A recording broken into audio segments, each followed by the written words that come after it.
There are a few dishes that just remind me of home and growing up, and this is one of them. This is chicken curry.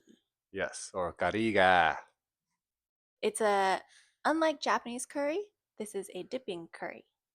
Yeah, we often will buy baguettes, right?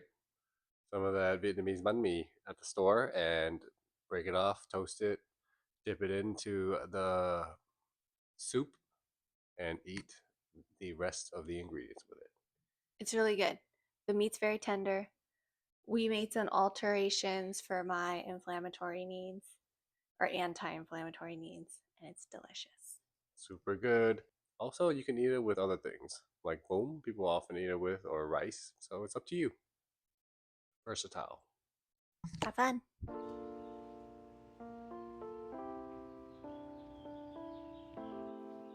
Let's dry brine 5 to 8 pounds of chicken thighs and drumsticks. Dry brining is one of those techniques we learned last year that we love and continue to use regularly. After we rinse and pat dry each chicken, we begin to season them. This time, what we're doing is just salt and pepper on both sides. Everything is placed on a wire rack to maximize airflow within the refrigerator. Typically, we like to let it sit overnight. So if you do it, make sure you give it at least a few hours.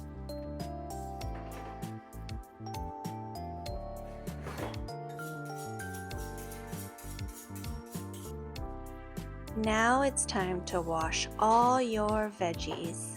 You're gonna wash 5 carrots, 2 potatoes. We use Japanese sweet potatoes.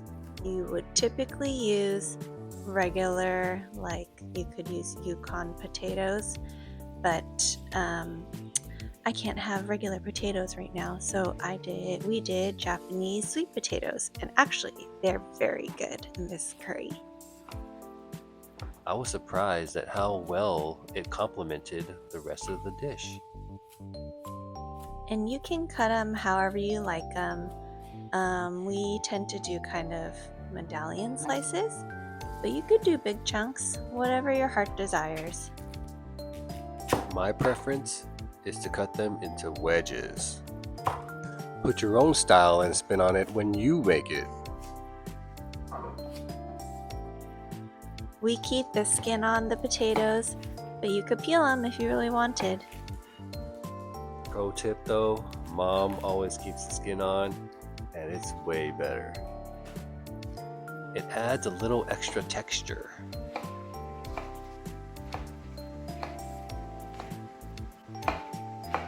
Now you'll need 1.5 sliced yellow onions.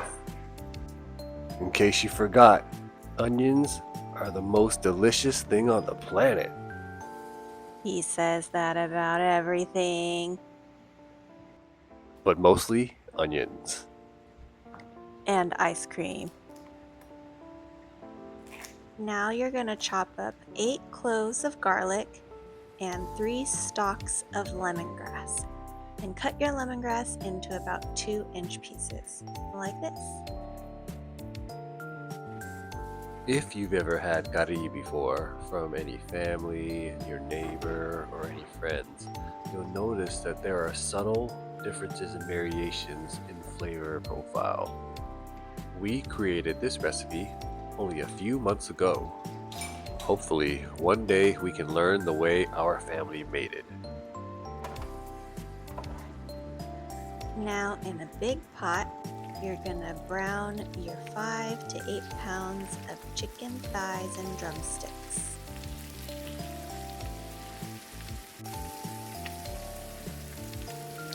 Do you hear that? That is a good sizzle.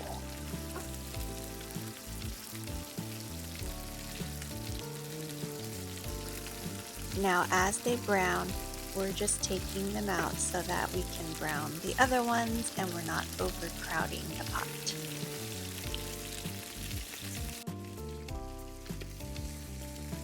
For those of you out there who have had gari before or make your own at home, what are some of your favorite proteins or vegetables that you put in yours? Drop a comment, let us know. We're always looking to improve.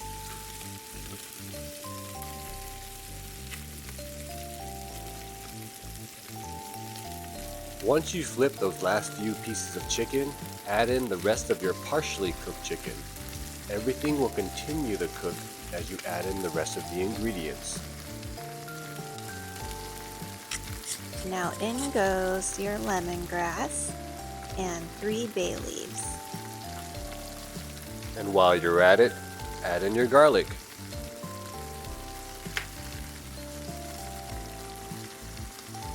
Here comes a bit more color. 2 tablespoons of curry powder.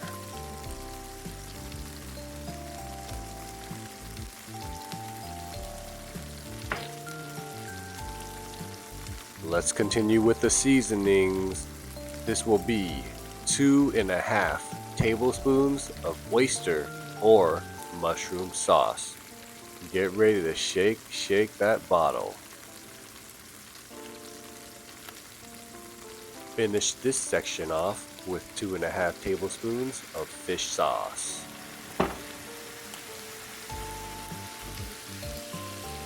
Feel free to take some of your chicken and wipe off all the excess sauce you can get from those spoons to maximize your flavor.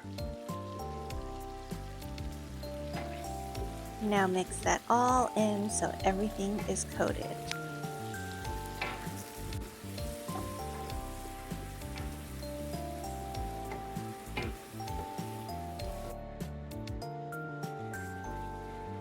Now in goes your carrots and your sliced onions. Plus 3 cups of water and 3 cups of chicken stock. Now we make our chicken stock with chicken bouillon.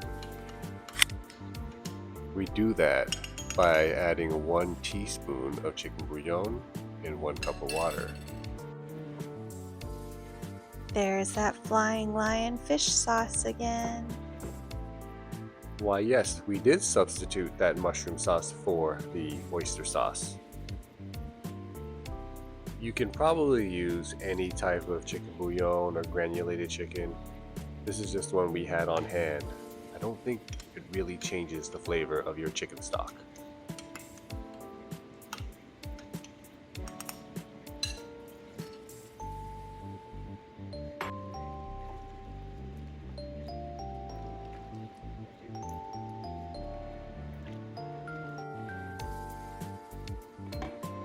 Now you're going to bring that all to a boil and let it simmer for 30 minutes.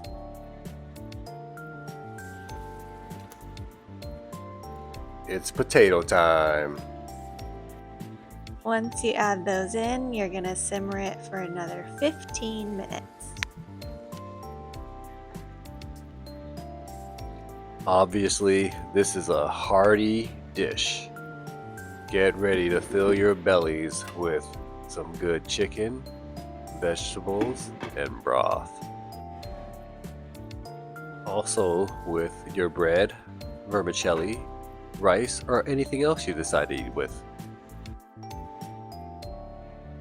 Now in goes a 400 milliliter can of coconut cream and a cup and a half of cream of mushroom, which we also have a recipe for, and it will be coming your way soon.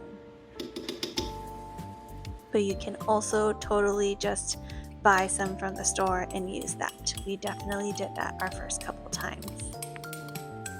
Once you have our recipe, you can decide whether you want to buy your own cream of mushroom out of convenience or make it yourselves.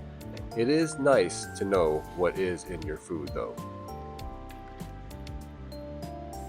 Mix it up and simmer for 20 minutes. I know this looks like a lot of soup or a lot of food in general. We like to cook for the week, so feel free to half the recipe or even quarter it if you need to. Ooh, that'd be looking good right there.